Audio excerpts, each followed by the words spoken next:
Hello everyone, my name is Anmol Gupta. In this video, I'll be sharing my paper attempting strategy which helped me to secure 678 marks in NEET 2021. So let's begin.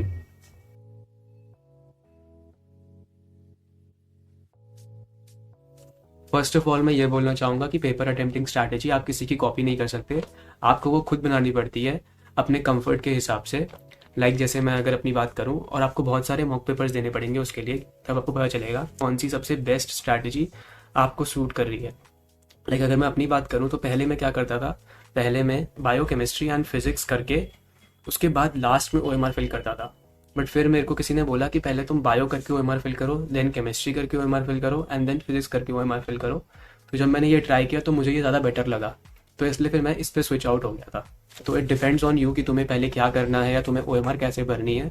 वो तुम्हें तभी पता चलेगा जब तुम बहुत सारे mock papers दोगे और अलग अलग स्ट्रैटेजीज इंप्लीमेंट करके देखना, जो तुम्हें सबसे बेस्ट लगे उसकी प्रैक्टिस करना एंड फाइनल डे भी वही आपको नीट वाले पेपर में भी इम्प्लीमेंट करनी है।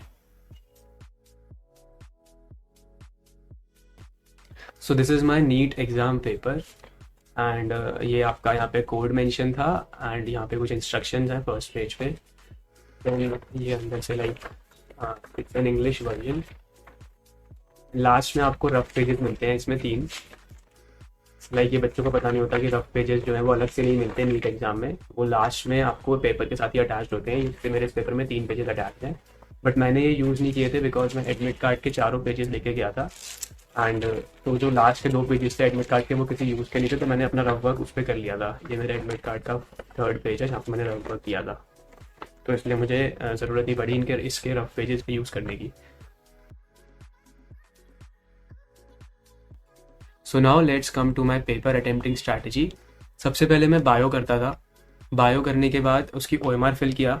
इसके लिए मुझे अराउंड 50 to 55 मिनट्स लगते थे। Then I come to chemistry. Chemistry मैंने पूरा पेपर पहले पेपर पे सॉल्व किया एंड देन उसकी OMR फिल करी। उसमें मुझे अराउंड 30 to 35 मिनट्स लगते थे।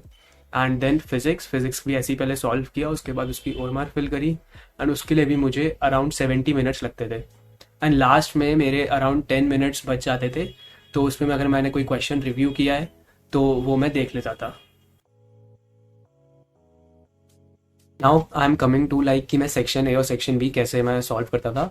तो बायो के केस में मेरा ऐसे था कि मुझे ये था कि मेरे को सारे क्वेश्चन ही आते होंगे, तो मैं ये पहले से ही सोच के किया था। मैंने मॉक पेपर्स में भी ऐसे ही किया था कि जो फर्स्ट 10 क्वेश्चन होंगे सेक्शन B के मुझे वही करने हैं, लास्ट बाद वाले 5 क्वेश्चन देखने ही नहीं है, क्योंकि अदरवाइज वो टाइम वेस्ट करेगा मेरा।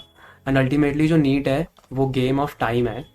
अगर कोई क्वेश्चन मुझे नहीं आएगा तो ही मैं 11th क्वेश्चन रीड करूँगा, अदरवाइज मैं फर्स्ट 10 क्वेश्चन ही करके बायो का सेक्शन भी करूँगा। Then coming to chemistry and physics में मेरा यह था कि मैं पहले वो क्वेश्चन करूँगा जो थ्योरेटिकल है सेक्शन B में, एंड बाद में उस पर आऊँगा जो कि कैलकुलेटिव क्वेश्चन है। अगर सारे थ्योरेटिकल मुझे 10 क्वेश्चन थ्योरेटिकल मिल जाएंगे तो मेरा टाइम इससे सेव होगा। तो ultimately my aim is to save time, और अगर मेरा टाइम सेव होगा तो लास्ट में अगर कोई क्वेश्चन मुझे नहीं आ रहा था तो मैं उस पर फोकस करके उसको भी ट्राई कर सकता था क्वेश्चन को सॉल्व करने की। Now I will tell you कि मैंने अपना नीट पेपर कैसे सॉल्व किया था। तो स्ट्रैटेजी मैंने यही इंप्लीमेंट करी थी, bio then OMR, chemistry then OMR and then physics उसके बाद OMR। बट एक सरप्राइज़ जो हमें मिला था पेपर में कि हमें लग रहा था कि पेपर आएगा बहुत आसान, बट ऐसा नहीं हुआ, पेपर बहुत लेंदी आया था। तो मेरा पेपर बिल्कुल ऑन टाइम जो है वो फिनिश हुआ था एंड मैंने फिजिक्स में 3 से 4 सिली मिस्टेक्स भी कर दी थी क्योंकि फिजिक्स मेरा लास्ट में था। प्लस एग्जामिनेशन हॉल में इतनी पिन ड्रॉप साइलेंस नहीं थी जितना मैं एक्सपेक्टेड करके गया था, एंड हमें पेपर भी 5 मिनट लेट मिला था। तो आप सब भी इन सब चीज़ों के लिए प्रिपेयर रहना एंड अपनी पेपर अटेम्प्टिंग स्ट्रैटेजी में अपनी स्पीड थोड़ी ज़्यादा ही रखना कि लास्ट में आपके 10-15 मिनट बच रहे हो, बिकॉज आपको नहीं पता उस दिन का एनवायरनमेंट कैसा होगा एंड वहाँ पे कितना ज़्यादा नॉइज़ होगा, या पिन ड्रॉप साइलेंस नहीं हुई तो क्या होगा एंड पेपर आपको कितने बजे मिलेगा and all. So that's all for this video. Hopefully you all liked it, and please subscribe to my channel for more upcoming videos. Thanks for watching.